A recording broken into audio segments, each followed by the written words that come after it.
Welcome to this new episode of Humans Behind Art. Our guest today is the amazing musician Greg Smith.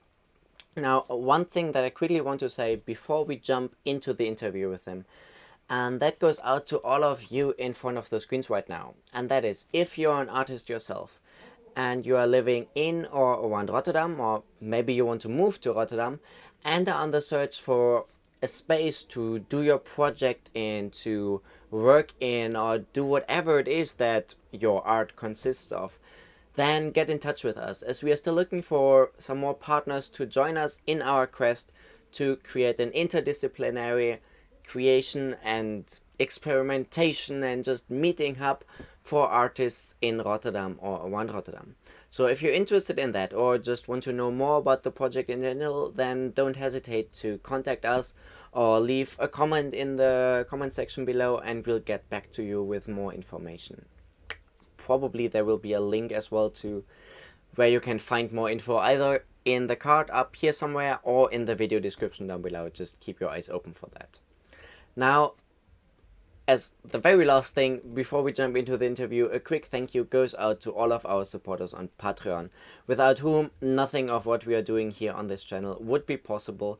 So a big thank you to all of you. You know who you are, and we know who you are too. Thank you very much. Enough said for now. Let's jump into the interview with Greg Smith and let him just introduce himself and hear what he has to say.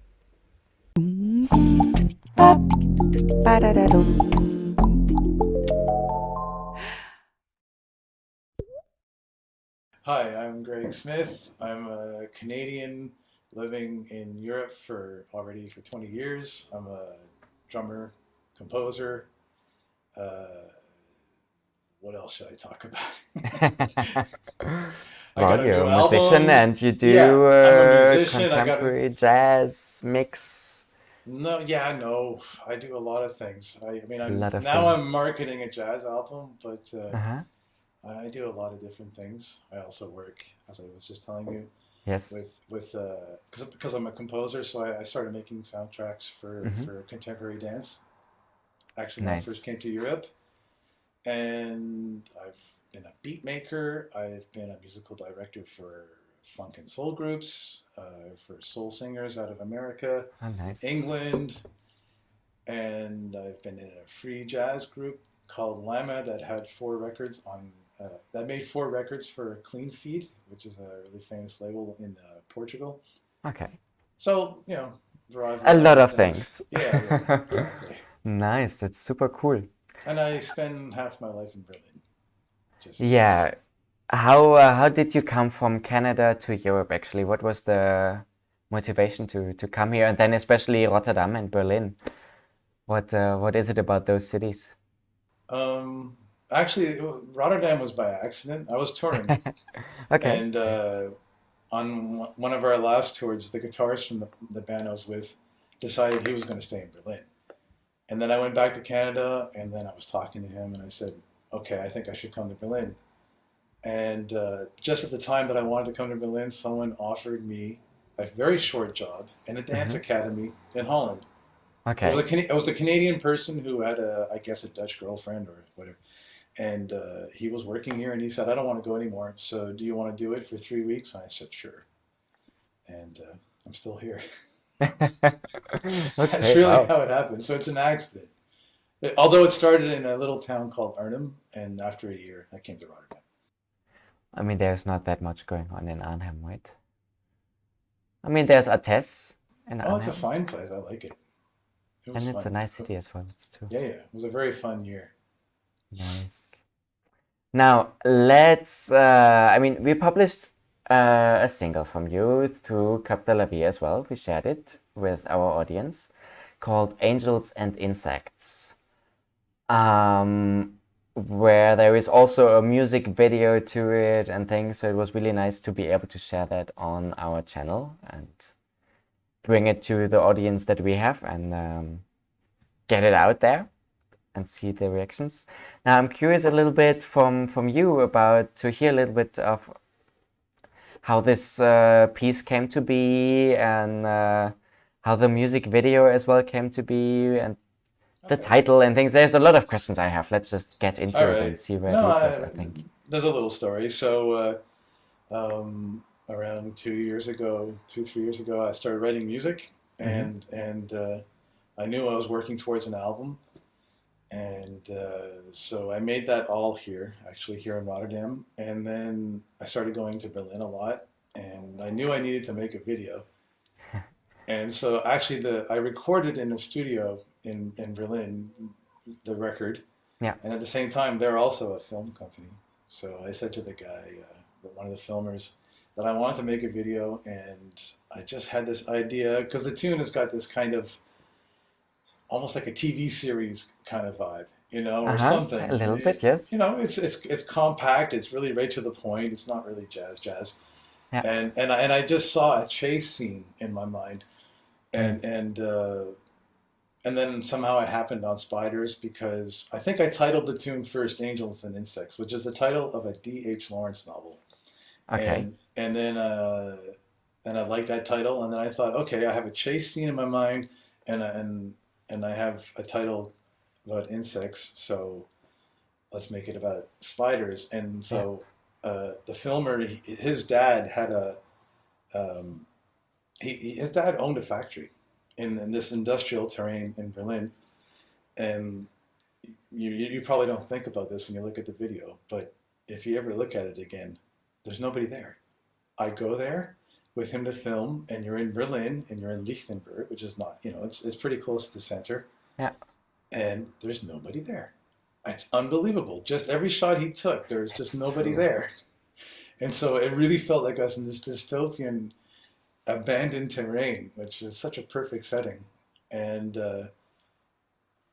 we just filmed actually in 2 hours all the scenes, Uh-huh. and then I got him to input the spiders, and pretty much directed it, Yeah. and that's what you get. Nice. Yeah, It's true. I wasn't aware of it when watching it, but I'm there's replaying it nobody. in my head right now, and afterwards I will for sure look at it again. But it's true. There's nobody. Yeah, And Berlin, it's full of people otherwise. I know. It was That's just a cool. lucky day, really. Nice. Yeah. Okay, so definitely something to rewatch after this interview. All Nice. right. I'll pay attention to it. But I also had this, like, okay, for me now, when I was watched it, it was already colored through the video, so I was not. Maybe I should have just listened to the music first without watching the video to really see, okay, what comes up with me when I just listen to the music. I sadly didn't. But so for me, but what you described about this chase scene and things, it really matched up well to me when I watched it and it was really nice.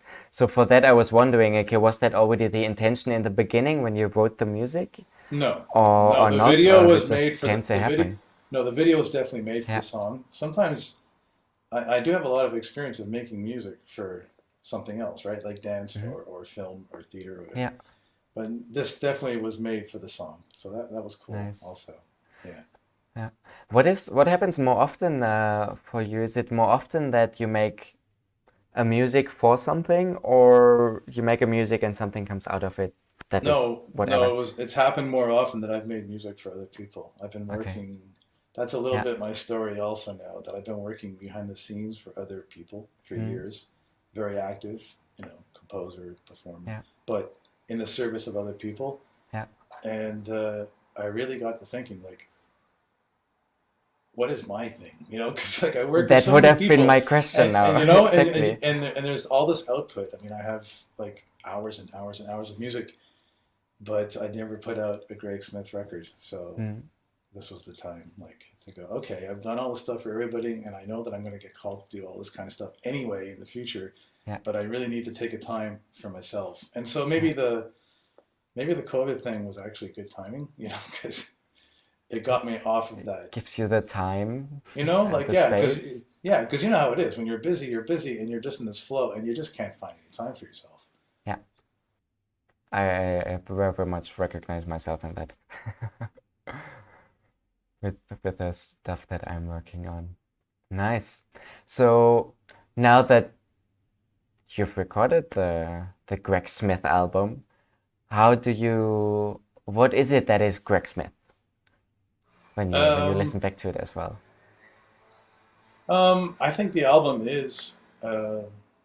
a summation of my past experiences. So I think you hear some beat making in the record. Mm. You obviously there's like these experimental sounds threading through all the record, and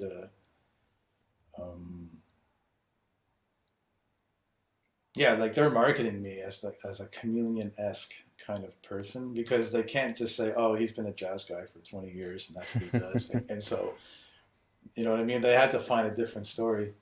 I have a record label and a publicist, the whole thing, you know, but that's also actually how I feel. Like I tried to make modern jazz a couple of years ago, and I passed some of that music to David Binney, the guy who ended up playing sax on the record, and he mixed and mastered, and he's a really great musician. And he said to me, I can hear like where this is coming from. Like I can hear that you're making modern jazz, but is that really you? You know, I mean, is that what you want to do? Because, you know, you're probably going to get only so far with that, and there's a tremendous amount of competition in that thing, and is that what you really want to do? And I thought, well, no, it's not what I've been doing all my life, so why would I all of a sudden want to just limit myself to just making some acoustic, complex music? So he kind of opened my mind and that way, and then I just did myself, and that was way more rewarding. Nice. So yeah, you make your own. You don't have any references anymore. Like you don't think, oh, so and so did this and he did that. No, you just make music from yourself. And it's been fun to see like the reviews on it, because I've been reviewed in quite a lot of things, and they often say it's kind of hard to put this in a box. And you know, like one reviewer will say, well, I think he's into like 70s freaky jazz, like Tony Williams Lifetime or something like that, and other people will say, I think he's into like 80s techno pop, and then someone else will say, I think he's in, you know, and that's perfect. Like everybody just trying to squeeze you into boxes. Well, yeah, I guess that's important, right, for marketing. But I don't know. It's something that I question myself quite often as well in the work that I do as a performer. Like I come from circus and contemporary circus, but what I do myself in my own creations and performances, the moment that I mention the word circus, people get confused because they don't see any of that in my performances, because I don't do crazy tricks or things in my shows. Right.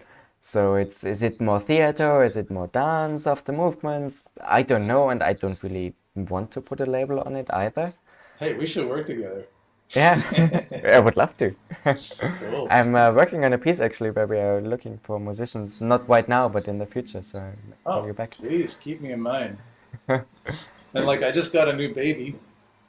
I see already in the background. I just got sponsored by Roland, and so when I was because like this week there's an article on me coming out in a drummer magazine. It's called Slagwerk.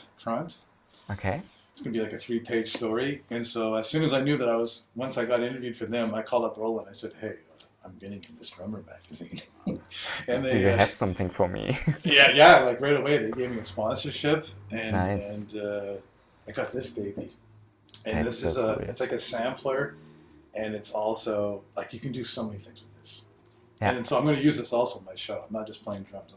Because I want to work as a quartet, because it's a bit more feasible. Working as a quintet is already crazy just for the travel and the accommodation and the salaries and the whole bit. And as a quartet, you know, when I talked to my booker, he said, yeah, I think that's going to make a lot more sense. And so the sax isn't there, and this is there. and like the idea is that I'll play drums and use this sampler, and that should free up the other musicians to have more chance to express themselves. Makes sense. Yeah, that's nice. But it's also usable for like other things too, like you know, contemporary, whatever you want to call it, performance. You know. Exactly. Now, what I was wondering, because we seem to have similar experiences in that sense, and also, okay, you got this amazing cool new gear, and you just think of all the things that are possible through that, and how it will affect the way that you do your work, and how it will allow you to be more expressive in different ways and gather even more. So for me, what coming back to labels a little bit in that sense then is, is this labeling system maybe out of date? Is it something to get rid of and throw away, or can we find other systems to replace it somehow?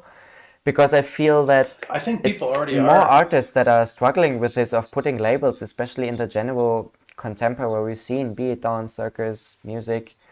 Everything kind of flows much more through each other, Yeah. and it Well, gets a lot harder to put labels.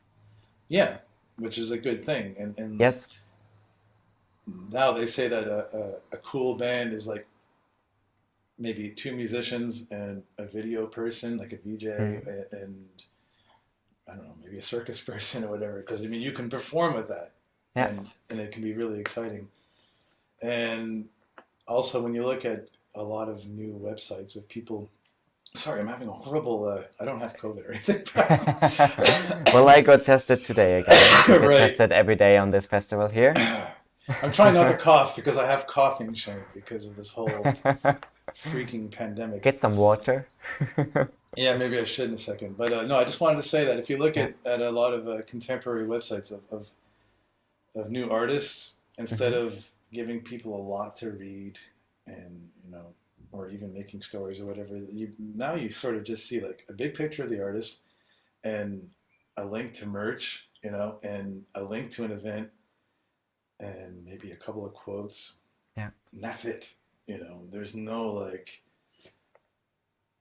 and that I'm saying that because I think that also gets you out of the whole labeling thing because you're able to Yeah. just go, here I am, this is what I do, and I'm not trying to describe it too much. Mhm. If you want to listen, go there on social media. Yeah. Just go So, and experience what I do yeah, instead of me yeah, telling you what I do. yeah. Mm. So, You had started in the beginning of our conversation to talk a little bit about you making music as well for others and dance mhm. and those things. Now, I don't want to go too deep into it because this is about you, and we already talked that you are much more free in what you do than just those things, and you are much more than that. But I would like to know a little bit how your experiences are and were in that scene, and Yeah. So, what you take from um, it. yeah. So I started to play with dancers in Montreal, which is a pretty famous city for contemporary Yes. dance. And so, I got a feeling for what it was. And then I lived in New York for a little while and I was desperate for money. So I went to a place called Tisch School of the Arts and I said, I can play with dancers. And they were like, oh, okay, we'll audition you one time and see how it goes. And I did the audition and the guy who was the director of the whole school said, put your name at the top of the list. We want you. Great. So all of a sudden I had money, which was cool. Nice. And then after a year, I'd had my fill of New York, and I came here. And as I told you, that person offered me the job for 3 weeks, Yeah. and the academy said, "Well, we want you." And that was an Arnhem, and I did it for a year.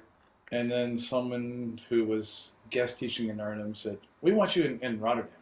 And so I started doing it in Rotterdam. And then a teacher in Rotterdam, came up to me and said, "Well, do you know how to compose for modern dance?" And I went, "Yeah," but I never had done it, Just have the And balls to say yes, and yeah, you'll just learn said along yes the way. and just jumped in. And from there, like within a couple of years, it was crazy. Like I did I did companies here like in Rotterdam, like Scapino, which is fairly Yeah. famous, and but also like a lot of companies in other countries. I've worked in Innsbruck, I've worked in Vienna, I've worked in Serbia, Iceland, a Wow. lot in Paris, Germany, everywhere in Europe. I mean, Yeah. it's been really great. Nice. That's beautiful. Yeah. Now, how did all of those experiences that you had in those various countries, in those various places with those various companies, how have they influenced who Greg Smith is? Well, because yeah, you're in the service of them, but the idea is that it's like a symbiotic relationship. So Exactly. they rely on your sound also just as much for their own inspiration. I Yeah. mean, sometimes the choreographers have their own idea completely, and maybe your soundtrack is more like a minimal decoration around Mm-hmm. their idea. But I started finding choreographers who were into the sounds I was making, and they would say to me, "Make me 20 minutes of music," before Mm-hmm. they even started making any choreography. Interesting. So you come with, and maybe they would give me an idea like, yeah, it's about whatever, death, or Just as a theme to you have know, something to go yeah, along, yeah? or I don't know, about medieval cults, or who cares? Like, I'm just making things out of the top of my head, and then you make a music, and so that is personal development, Yeah. right? And it's another medium besides playing with other musicians. And then, besides making music for choreographers, I started getting asked to perform live as an improv artist. So one of my favorite, some of my favorite experiences was doing this in a BIM house in Amsterdam, and they had a thing called Yeah. Monday Night Match, and so then I would get invited to play with two other musicians that I didn't know, and three dancers, and so there'd be six of us on stage, and we would just meet. We would just talk for a half hour. Well, we wouldn't rehearse anything because it's Yeah. really improv. Just talk about just agreements, like maybe how we would go on stage, and maybe how long we would like it to be, and maybe what a goal of the performance would be, Mm-hmm. and that would be it. And then we would have dinner, and then we would just go on and we would do it. Nice. And that was really exciting to just throw yourself in there like that. And then I started doing a lot of improv with a lot of different people. Also in Rotterdam, I did some, and internationally. And so that's all part of my package. Yeah. And then that got me to this band Lama, which is my first real jazz experience in Europe. Because we did 4 records, and we did a lot of big festivals, and it was good stuff. And I think the reason why I got to that was because the bassist, he was the guy who came up with the idea of putting together a trio Mm-hmm. with me, him, and a trumpet player, this girl Susanna. And he said to me, "Yeah, I don't know you as a jazz musician, but I think it would be perfect for our band because I know that you improvise with modern dance." And then I brought that also. Like, I also would make up sounds Yeah. outside of the music and add it to the music. And so, it was all like things that were just accumulating until I decided to make this record, and Yeah. that I'm doing now. Beautiful. Yeah. So it all comes to one moment, and then to me, when you talk about it, it feels a bit like there was this explosion inside yourself of bringing yourself out. You've collected all of Yeah, those things, and it's there's a tragic side to it. My mom died uh-huh. 4 years ago, Oh, that's it. and I was with her in the last little while, and Mm-hmm. she said to me one time, because I was talking about this, that this thing was building Yeah. inside me, and she said, "Yeah, well, why don't you just go out there and do it? There's always time to do all that other stuff, but Yes. get your thing done." And that was, when something, it was powerful, and I did it, basically. Beautiful. Yeah. For me, this attitude of to just go out and do it is something that, to me, from my experiences, is something I very much connect with Circus. Mm-hmm. Of, okay, there is no problems, there is just solutions, and Yeah, okay, you and deal I with it. noticed the circus people, they have a certain rebelliousness about them. Because Yeah. anyway, they're taking risks more than the average person. Yes. And I bring that up because over here in Europe, we live in this subsidy system. Mm-hmm. And sometimes people don't take enough risks, in my opinion. They wait on a subsidy, Yeah. which means 2 things. First of all, they wait, so they don't start doing something when they really feel it. They wait. Yeah. Maybe they have to wait 6 months or a year. Even And longer. they're under the judgment of a panel. Yeah. And maybe the panel says yes, maybe no. And I've always been a worker. and I've always found work from work, Yeah. and work has actually helped me become more creative, Mm. if that makes any sense. And so when I knew that I could do this record, I had just done a lot of work and I had saved up a lot of money. And I paid the whole thing myself. And everybody over Wow. here was like saying, what are you doing that for? You know, you can apply for this and you can do that and that. And I just didn't want that for the first time. I just Yeah. wanted to be able to make the record I want. I didn't want to be answerable to anyone. I didn't want to wait on anyone. I just, Yeah. wanted to do it myself, pay the bill. And it's very rewarding that I did this, and I found a record label and a good publicist, and I found a really good booker, and everything is in place. I've got already gigs, Nice. and I'm not, and so now I feel like when I do go and ask for some money, if I'm going to do that, I'm still not sure, but if I decide to do it, I feel like I have like quite a CV, like a really good track record. Like, look, I was able to do this You by have myself. something to show them. Yeah. So Okay, okay. I've done all Now I of need this, help. so But there is yeah, some truth behind it and work behind it. yeah, So you can trust me with your money, essentially. yeah, yeah. So more like, okay, help me extra, but I'm already going. I'm going even without you, Yeah, essentially. yeah. Nice. That's really important for my own sense of Yeah. independence and just well-being. Yeah. I completely agree. I see it similar. It's just, okay, if there comes the funding and there comes the subsidies, okay, it will make some things easier, yes. But if they don't come, okay, I find other solutions and I will do it slightly different then, but I will still get there because I Hmm. want to get there. So I will. Yeah. And there is no question about that. As long with that attitude, you will. As Yeah, long as you want to get there. exactly.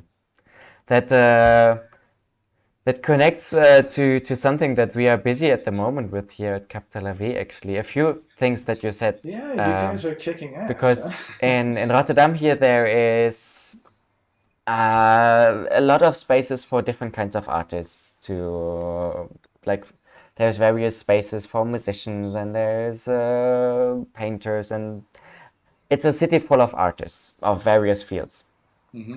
but there is not really this space for all of those different artists and art forms to connect, meet up, experiment together, just do something. And we are trying to change that.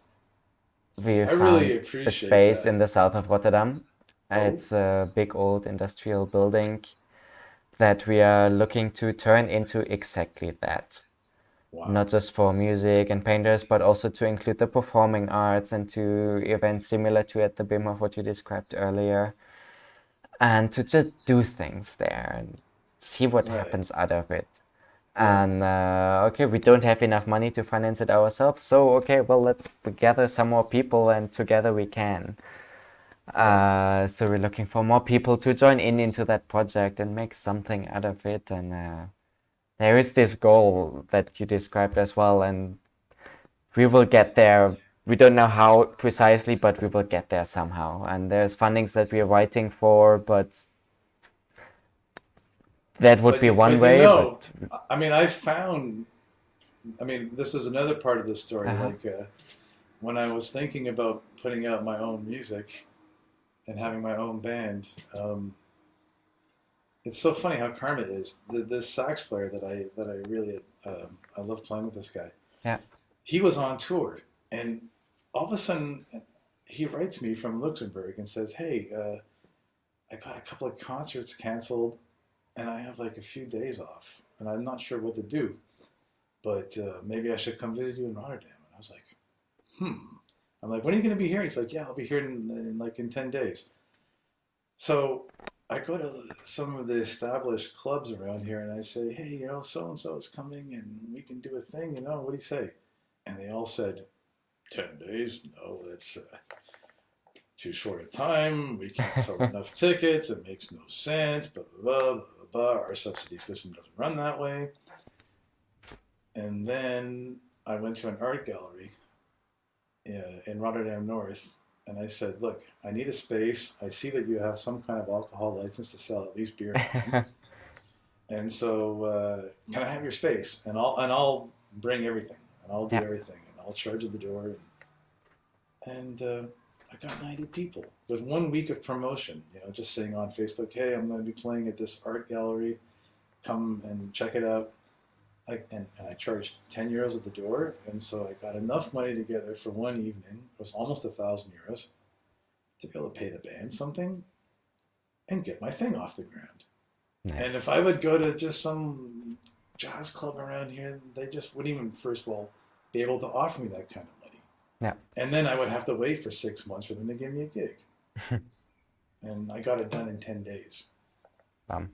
And you know what? I mean, I'm glad you guys are doing that thing, because I've been thinking, I mean, I've got some gigs coming, but it takes a while. And it's not that I'm impatient, but I can do this. And I'm thinking maybe I should do that again, just announce myself and announce my new project, get a place, and do it on my speculation, my risk. And maybe I got to do that like 5 times, because here's my point. Even if you had to pay for a room, even if you had to pay like a few €100 for a room, a space, you wouldn't believe how much you got to pay to record an album, or to have a publicist, or waiting on a gig and sending out CDs and like just like the whole thing. I mean, time is money, right? Exactly. So imagine a room costs like €400, and you rent it 5 times. You'd be like, wow, okay, it's €2,000. But in the big picture, €2,000 is not that much. And like right away, you could establish your thing and be doing it. Yeah. And you can help pay it by latching onto a community, right? And then we all can show our things. So Greg Smith shows his thing for 45 minutes on a given evening. Jacob shows his thing for, and someone else and someone else. And so, and it's important that it's not only about music, because people will get tired. They can't watch 5 music things, but they can watch 1 or 2 music things, a circus thing. Yeah, poetry, to have some different inputs there art, to be able to refocus. Right? That can all fit into an evening. Yeah. So yeah, I'm there. Well, I will keep you updated about our things. Please. Yeah. Nice. Now on coming Sunday, actually. Now this interview will be published after that, so that there might be some confusion right now with the people watching this, but it's okay. But there will be a live stream actually that we will be doing from that space that I talked about in the south of Rotterdam. Where we'll have as well some people dancing, some people making music, and we will be talking with other people. And if you're around Rotterdam, you're obviously welcome to pass by. Oh, I'm coming. And otherwise to join in to the live stream online as well. No, I want to come. I want to come check the space out. Nice. Sounds great. Yeah. Great. So this is your official invitation to pass by. I will I think Daniel send you details of where it is and stuff afterwards. Okay. Nice. Now we've been talking for almost an hour. If we started around pretty much on time, so around 1 hour. So let's slowly come to an end. Yeah. To keep it in a length that is digestible for the audience as well by watching it on a screen. Right. Is there something like that you have learned through all your experiences, just to condense it really in 1 or 2 sentences, that you think is valuable for other artists, new artists, people thinking about going into the arts, to put into their luggage to go onto that trip? I think I've said it, no? That I think you really... Yes. Yeah, I just think it's... If you have the ability to initiate yourself, then do that. And don't wait on others, and don't listen too hard to other opinions. Get your thing out there and see what happens. And at the same time, keep an open mind. Yeah. I mean, I do listen to other people, but I don't take no for an answer. How about that? Nice. I think those are some beautiful final words to finish on. Okay, great. Beautiful. Thank you so Actually, much yeah, for thank this you. interview, for taking the time out of your day to talk with me. Are you there on Sunday? Yes, I will be there on Sunday. All right, then we're going to meet. Yes, Great. amazing. I will stop the recording now here Yeah. and still be there. Now, this was it already for this episode of Humans Behind Art, and we hope you enjoyed it. And we'd be super grateful if you could let us know in the comments below what you thought of this episode, what you think about Greg Smith and his work and his art. And if you've listened to some of his music independent of the piece that we shared out of him here on this channel. And of course, we'll be back with a new episode of Humans Behind Art as every Sunday next week again, but this time then with Danny instead of me, as we had some special guests from Argentina. So for all of you native Spanish speaking people out there, we have a special treat for you with some amazing artists from Argentina who sent us in a video, and it was just beautiful. Just keep posted for it. The video is already online right now on the channel. Take a look at it, one of our recent uploads, and for the rest, wait for the interview. It's gonna be worth it. Ciao.